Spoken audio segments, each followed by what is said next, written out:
Bismillahirrahmanirrahim. Assalamualaikum warahmatullahi wabarakatuh. Saya Ali Sunarno selaku dosen di Prodi PPKN Fakultas Keguruan dan Ilmu Pendidikan Universitas Palangkaraya. Dalam video ini akan ditayangkan rekaman pembelajaran mata kuliah Studi Masyarakat Indonesia. Mata kuliah Studi Masyarakat Indonesia adalah mata kuliah wajib di Prodi PPKN Universitas Palangkaraya. Mata kuliah ini berbobot 2 SKS dan membekali mahasiswa dalam mengembangkan pengetahuan, sikap, dan keterampilannya. Studi Masyarakat Indonesia difokuskan pada perkembangan budaya dan dinamika yang terjadi pada masyarakat Indonesia. Mata kuliah ini diharapkan memiliki kontribusi bagi mahasiswa untuk mengetahui dasar-dasar masyarakat agar dapat berperan aktif dan berperan positif di dalam masyarakat itu sendiri. Terdapat 3 capaian pembelajaran yang diharapkan ketika mahasiswa menempuh mata kuliah ini. Yang pertama, menguasai konsep umum dan pengetahuan studi masyarakat Indonesia serta nilai sosial budaya yang berkembang dalam masyarakat. Yang kedua, membangun kepekaan sosial terhadap isu atau fenomena yang terjadi di masyarakat sebagai wujud menghargai keanekaragaman budaya dalam bingkai Bhinneka Tunggal Ika. Yang ketiga, menganalisis masalah yang terjadi di dalam masyarakat dan menuangkannya ke dalam produk atau karya dengan menginternalisasi nilai sosial budaya, norma etika, dan sikap apresiatif. Terdapat beberapa referensi yang dapat digunakan oleh mahasiswa ketika mahasiswa menempuh mata kuliah ini. 2 dari bahan ajar tersebut merupakan buku ajar yang kami tulis dari hasil penelitian bersama tim. 2 buku tersebut berjudul Sapulung, Budaya Pamali dalam Penguatan Profil Pelajar Pancasila Kalimantan Tengah yang terbit di tahun 2023. Yang kedua adalah buku dengan judul Masyarakat Adat Hindu, Kajian Sosial Budaya dan Tradisi yang terbit di tahun 2024. Video ini menampilkan kegiatan pembelajaran pada mata kuliah Studi Masyarakat Indonesia di pertemuan kelima dengan materi Dinamika Masyarakat dan Kebudayaan. Metode perkuliahan menggunakan ceramah interaktif, diskusi, tanya jawab, juga ada studi kasus dan diakhiri dengan proyek. Dengan metode perkuliahan ini, perkuliahan berlangsung secara interaktif dan terjadi interaksi 2 arah antara dosen dan mahasiswa. Evaluasi dan penilaian dilaksanakan dengan proyek, di mana mahasiswa membentuk kelompok untuk mengkaji salah satu budaya yang ada di Kalimantan Tengah. Selanjutnya, penilaian juga dilaksanakan dengan melihat keaktifan siswa selama mengikuti perkuliahan di dalam kelas.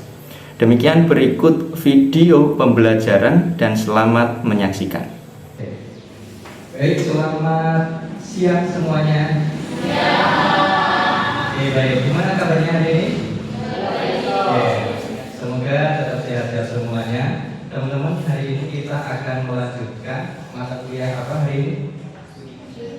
Studi Masyarakat Indonesia. Baik, sebelum kita mulai perkuliahan kita pada siang hari ini, boleh dari teman-teman yang ingin membuka perkuliahan dengan doa, siapa yang mau berkenan? Oke, silakan. Baiklah teman-teman, mari kita bersatu dalam doa. Izinkan saya memimpin dalam agama Kristen. Amin, terima kasih. Oke, teman-teman, hari ini kita adalah pertemuan kelima mata kuliah Studi Masyarakat Indonesia. Sebelum kita mulai, dari 20 mahasiswa yang masuk ke si Uber, ada yang tidak hadir hari ini? Hadir semua ya? Hadir semua. Oke, baik.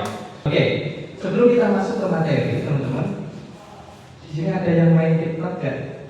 Angkat tangan yang suka main TikTok. Semuanya suka, angkat tangan yang suka main TikTok. FYP kalian apa? Ada yang mau jawab? Velocity. Velocity. Kemudian apa lagi?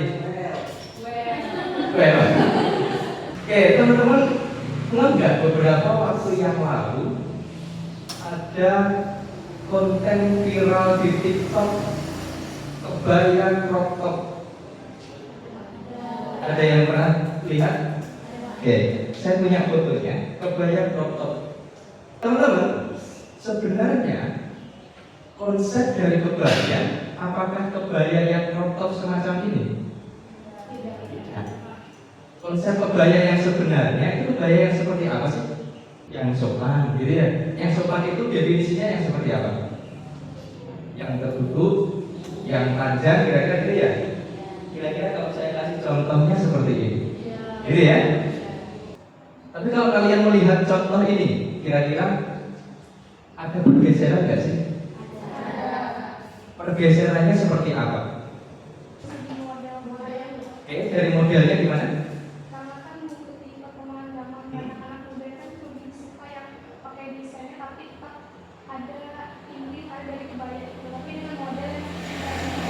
Oke, ada perpaduan.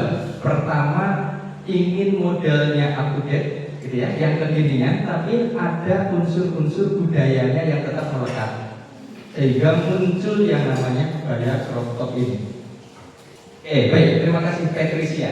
Kenapa saya angkat pemantik di awal seperti ini? Karena hari ini kita akan bahas terkait dengan dinamika masyarakat dan kebudayaan. Nanti kita akan belajar terkait dengan evolusi kebudayaan, kemudian difusi kebudayaan, kemudian kita akan belajar terkait dengan asimilasi dan akulturasi. Oke, baik. Teman-teman, kalau saya tanya terkait dengan kebudayaan, apa yang ada di pikiran kalian? Apa? Beragam. Apa contohnya?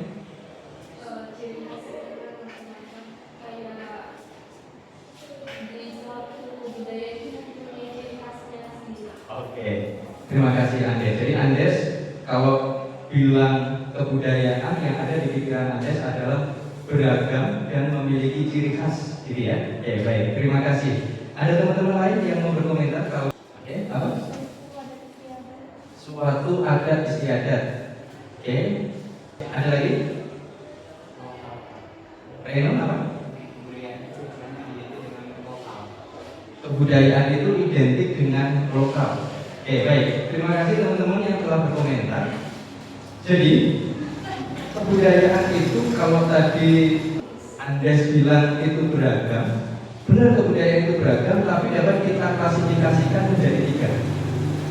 Kebudayaan itu yang pertama ada yang namanya ideas. Ideas itu adalah something yang ada di pikiran kalian, sesuatu yang ada di pikiran kalian. Setiap manusia itu memiliki ideas, memiliki pemikiran. Ini yang membedakan, mohon maaf, hewan dengan manusia itu salah satunya adalah ideas.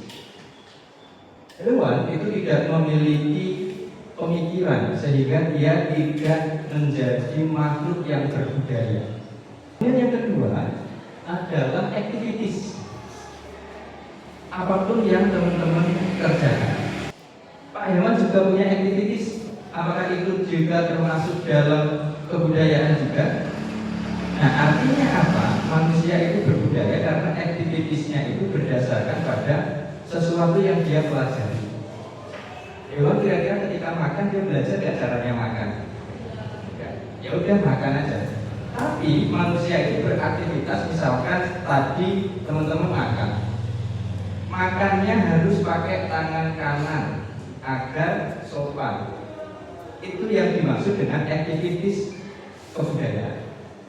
Yang selanjutnya, yang ketiga adalah artefak. Artefak adalah, jangan bayangkan artefak itu sebagai peninggalan zaman prasejarah yang kuno-kuno itu saja. Betul, itu artefak. Tapi artefak di sini diartikan jauh lebih luas. Kursi ini adalah artefak. Meja, baju dan lain sebagainya. Di sini diartikan apa artinya? Artefak adalah everything yang dibuat oleh manusia. Dari sini bisa dipahami. Baik. Selanjutnya, pertanyaan saya selanjutnya adalah menurut kalian kebudayaan itu sifatnya statis atau dinamis? Dinamis, siapa yang jawab? Dinamis, silakan angkat tangan. Petris, kenapa Petris kok kamu nyebut kebudayaan itu sifatnya dinamis?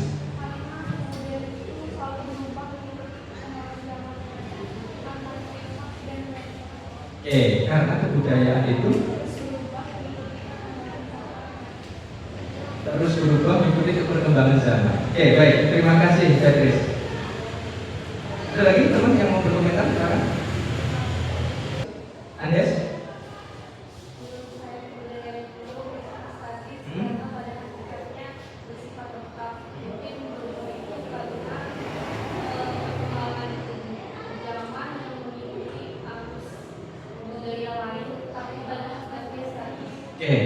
Andes berbeda pandangan dengan Petris, statis katanya si Andes.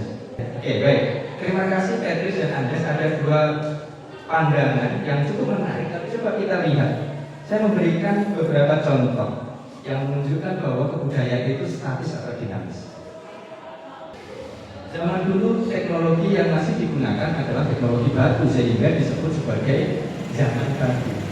Nah, setelah zaman batu, kebudayaan itu berevolusi. Kalau kita lihat judulnya kan evolusi kebudayaan ini. Evolusi itu kan artinya perubahan. Evolusi kebudayaan artinya kebudayaan itu berubah. Ketika ada teknologi baru yang ditemukan sehingga dia berubah menjadi apa ini zaman apa? Zaman batu besar. Jadi kalau teman-teman belajar sejarah dulu kan masa prasejarah itu ada zaman batu tua, kemudian batu tengah, batu muda, kemudian ada batu besar. Itu. Kemudian muncul teknologi-teknologi baru sehingga muncul yang namanya zaman logam. Nah teman-teman, dari analogi ini tadi bisa disimpulkan nggak kebudayaan itu sifatnya statis atau dinamis? Dinamis. Jadi ya, guys. Jadi kebudayaan itu sifatnya dinamis sesuai dengan perkembangan zaman. Dari sini ada yang mau ditanyakan terkait dengan kebudayaan? Boleh? Anda silakan guys, apa yang mau ditanyakan?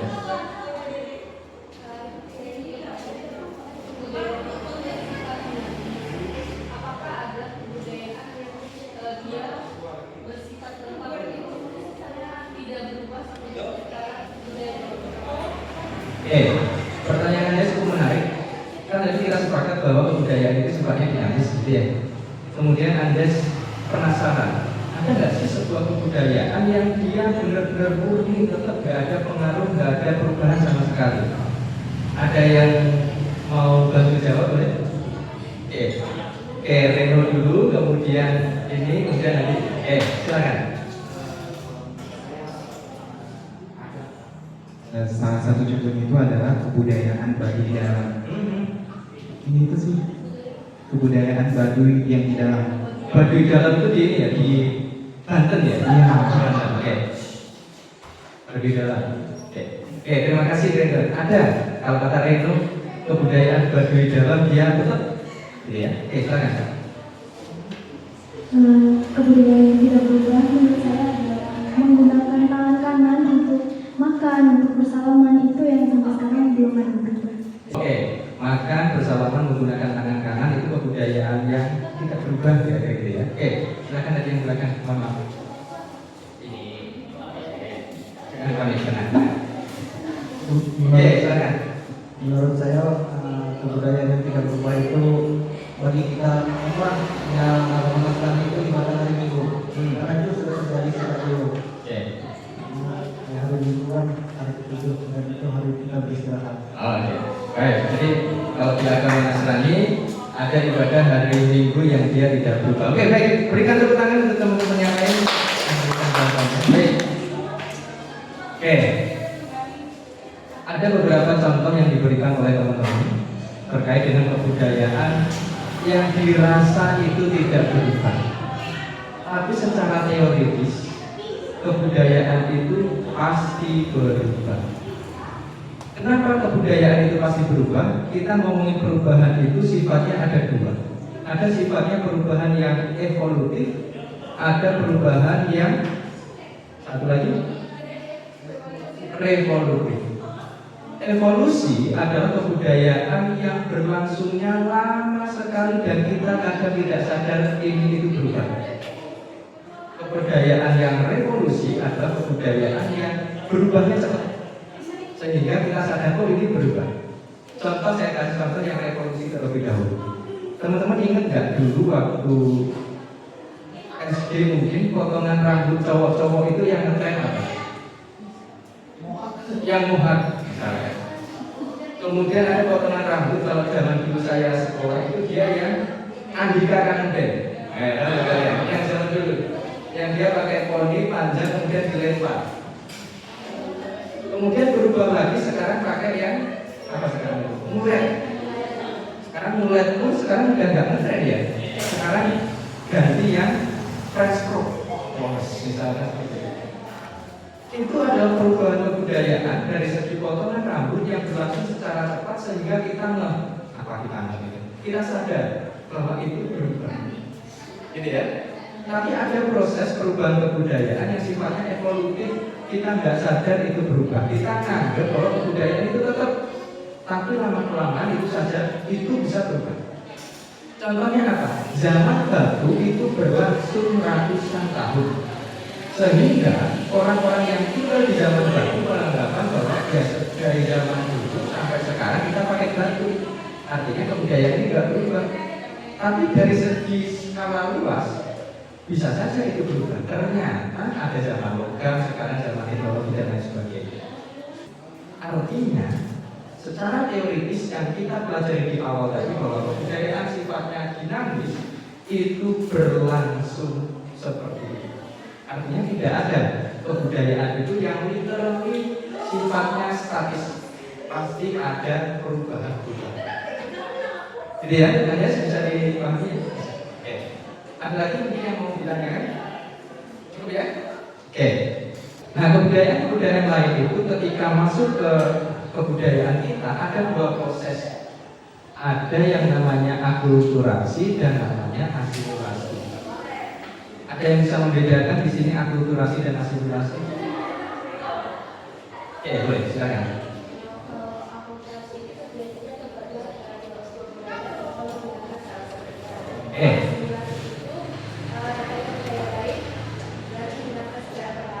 Oke. Kalau akulturasi adalah perpaduan dua budaya atau lebih tanpa menghilangkan kebudayaan masing-masing. Kalau asimilasi adalah perpaduan dua budaya atau lebih, tapi unsur-unsur kebudayaan dari masing-masing itu memudar dan tidak kelihatan lagi. Oke, baik, terima kasih. Beri tepuk tangan. Oke.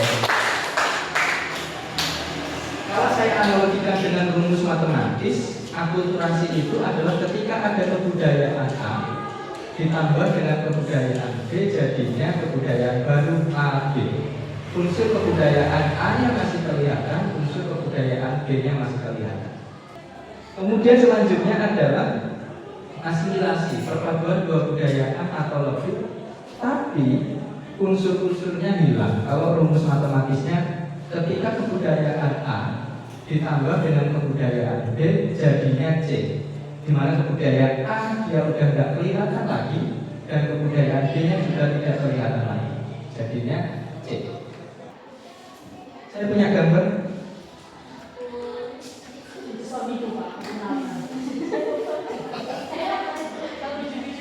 Coba mention namanya masing-masing siapa dia? Yang kalau yang di tengah-tengah itu leadernya namanya Kim Namjoon. Yang ini? Iya, yang di tengah-tengah, Ini ya? Di tengah-tengah. Yang kalau ujung kiri, Ini itu namanya Jeho. Ujung kiri. Yang di sebelahnya Jeho itu ada namanya Kim Tae Hyung. Yang di sebelahnya itu namanya Jun Jungkook. Di sebelahnya Namjoon itu ada Jimin. Di sebelahnya Jimin ada sosok Jin, itu yang paling tua di dalam band itu. Paling tua, tahu ya? Umurnya berapa sekarang?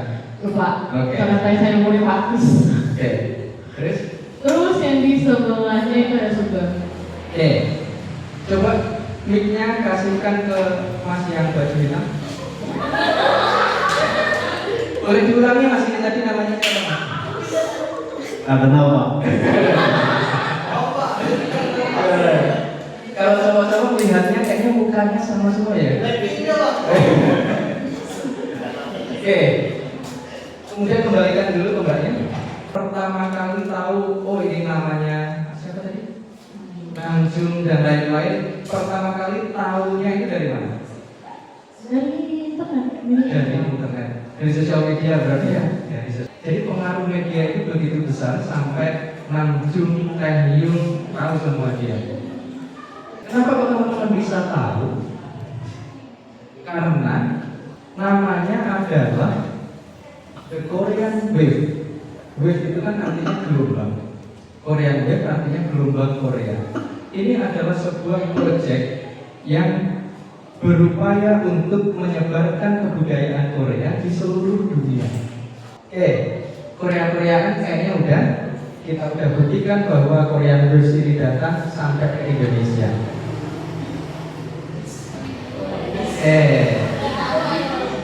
Siapa yang bisa mention ini? Siapa?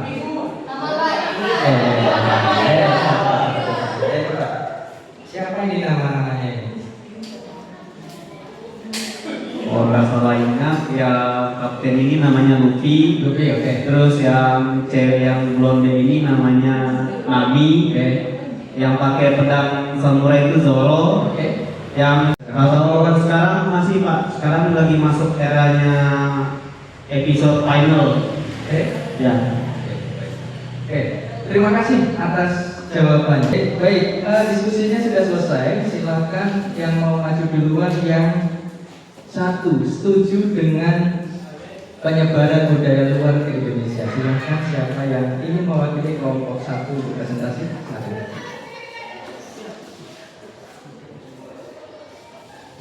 Baik, saya izin mewakili dari teman-teman yang merasa setuju bahwa penyebaran budaya dari luar ke Indonesia itu perlu, karena menurut saya sebagai anak muda kita harus terbuka terhadap perkembangan zaman, di mana kita tadi tahu bahwa kebudayaan itu bersifat dinamis, jadi kita perlu terbuka akan budaya yang dari luar. Tapi sebagai anak muda juga saya merasa bahwa kebudayaan yang dari luar itu harus kita ambil yang positif saja, yang negatifnya sebaiknya kita hindari.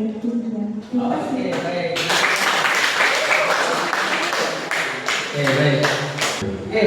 Yang tidak setuju boleh silakan, siapa perwakilannya? Silakan. Baik, terima kasih.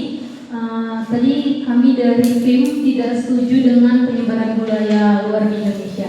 Karena apa? Karena pada dasarnya budaya luar itu tidak selalu memiliki dampak yang positif, teman-teman, tetapi juga bisa berimpact negatifnya kepada kita, terkhusus kita generasi muda, di mana zaman sekarang ini yang telah menggunakan media sosial, yang dimana di situ tersebar banyak sekali berita-berita yang ada. Oke teman-teman, mungkin itu aja saya perwakilan dari tim tidak setuju dengan penyebaran budaya luar datang ke Indonesia. Sekian dari saya, terima kasih. Baik. Setuju tidak setuju itu adalah hak prerogatif dari setiap individu. Apalagi kita sudah masuk di era globalisasi, kita tidak bisa menutup diri dan pasti akan terpapar dengan kebudayaan-kebudayaan luar. Kemudian yang jadi pertanyaan adalah apakah kebudayaan luar itu selalu bagus? Tidak selalu. Tapi apakah ada yang bagus?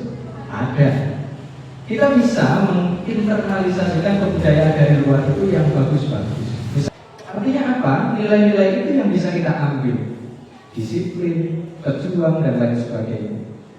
Kemudian apakah berpakaian rok mini seperti idol-idol Korea itu yang bisa kita ambil?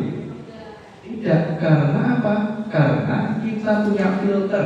Kalau di pendidikan Pancasila kewarganegaraan kita punya filter yang namanya Pancasila. Ketika dia tidak sesuai dengan Pancasila, ya artinya kita tidak bisa ambil. Nah, itu yang bisa kalian garis bawahi terkait dengan fenomena masuknya budaya luar ke Indonesia. Setelah mengikuti perkuliahan kita hari ini, saya minta kalian untuk melakukan penelitian tentang budaya Dayak di Kalimantan Tengah. Saya minta kalian nanti untuk membentuk 3 sampai 4 mahasiswa membentuk kelompok. Kemudian teman-teman cari tempat atau lokasi yang ada kebudayaan yang unik khas Kalimantan Tengah. Kemudian kalian kaji satu itu, kemudian kalian bikin video dokumenternya. Nah, untuk penilaian dan lain sebagainya, teman-teman bisa nanti lihat di barcode yang sudah saya berikan. Ini nanti nge-link ke Google Classroom, silahkan kalian lihat. Di situ ada nilai-nilai yang harus kalian capai agar penilaian kalian bagus. Oke, sebelum kita akhiri mungkin ada yang ingin ditanyakan terkait dengan perkuliahan kita pada siang hari ini. Cukup jelas semuanya? Oke, kalau cukup jelas, saya ingin meminta teman-teman untuk memberikan kesimpulan. Hari ini kita sudah belajar tentang apa saja, apa yang kalian dapat. Ada yang ingin memberikan kesimpulan? Oke, Rena silakan. Baik, terima kasih. Di sini saya akan menyimpulkan mengenai 3 topik dari yang sudah kita bahas pada hari ini. Yang pertama tadi adalah evaluasi kebudayaan Indonesia, yang kedua tadi adalah difusi kebudayaan, dan yang ketiga tadi kita membahas tentang akulturasi dan asimilasi. Nah, pada evaluasi kebudayaan Indonesia kita harus memahami bahwa kebudayaan bukanlah entitas yang statis ya teman. Jadi kita sebagai mahasiswa menurut saya sudah tahu mana yang harus diambil, tahu apa yang harus kita ambil dari budaya luar, dan tahu apa yang harus kita pertahankan dari budaya kita sendiri. Itu saja. Terima kasih. Oke. Terima kasih Reno atas kesimpulan yang diberikan. Tadi setidaknya kita belajar ada 3 topik utama. Yang pertama adalah evolusi kebudayaan, kemudian yang kedua adalah difusi kebudayaan, kemudian yang ketiga adalah proses asimilasi dan akulturasi. Baik, saya rasa cukup apa yang disampaikan oleh Reno, kesimpulan yang sangat luar biasa yang diberikan Reno. Gimana teman-teman hari ini belajarnya? Senang? Saya ingin melihat atau mendengarkan komentar teman-teman dari proses pembelajaran kita hari ini. Ada yang mau memberikan komentar dari proses pembelajarannya? Oke, baik. Silakan Anda, silakan maju ke depan. Baik, jadi refleksi materi hari ini, menurut saya materi hari ini sangat memuaskan. Terima kasih. Oke. Terima kasih Andes. Nah, yang belum terlalu aktif silahkan mulai minggu depan untuk aktif mengikuti perkuliahan, karena salah satu penilaian adalah aktivitas kalian di perkuliahan, entah itu bertanya, menjawab, diskusi dan lain sebagainya. Baik, terima kasih teman-teman. Saya rasa cukup. Saya ingatkan sekali lagi untuk minggu depan output kita adalah kalian sudah menentukan. Jadi kan ada project, kelompoknya sudah terbentuk, kemudian kalian sudah menentukan kira-kira kebudayaan apa yang akan kalian angkat sebagai video dokumenter. Oke, sebelum kita akhiri, kita berdoa terlebih dahulu. Semoga apa yang kita pelajari hari ini bermanfaat untuk kita semua. Siapa yang ingin memimpin doa silakan. Baiklah teman-teman, sebelum kita pulang, mari kita bersatu dalam doa. Terima kasih Bapak yang baik, kami mengucap syukur buat berkat-Mu kebaikan Tuhan. Pada siang hari ini Tuhan Yesus, kami telah selesai Tuhan dalam pembelajaran kami Bapa. Biarlah terus setiap pembelajaran sejahtera daripada Engkau. Mengucap syukur buat setiap berkat-Mu, haleluya. Amin. Amin. Oke, baik. Terima kasih yang telah memimpin doa. Baik teman-teman semuanya, ini tadi akhir dari perkuliahan kita pada siang hari ini. Sampai ketemu lagi di pertemuan kita minggu depan. Terima kasih, selamat siang semuanya. Oke, baik. Demikian video pembelajaran mata kuliah Studi Masyarakat Indonesia. Semoga bisa menjadi gambaran untuk melihat kinerja saya sebagai dosen, khususnya pada aspek pembelajaran. Saya mengucapkan terima kasih yang sebesar-besarnya kepada tim panitia seleksi sertifikasi dosen Kemdikti Saintek tahun 2025. Saya juga mengucapkan terima kasih yang sebesar-besarnya kepada seluruh dosen di Prodi PPKN, seluruh mahasiswa yang terlibat dalam pembuatan video ini. Saya mengucapkan terima kasih yang sebesar-besarnya. Sekian, terima kasih. Wassalamualaikum warahmatullahi wabarakatuh.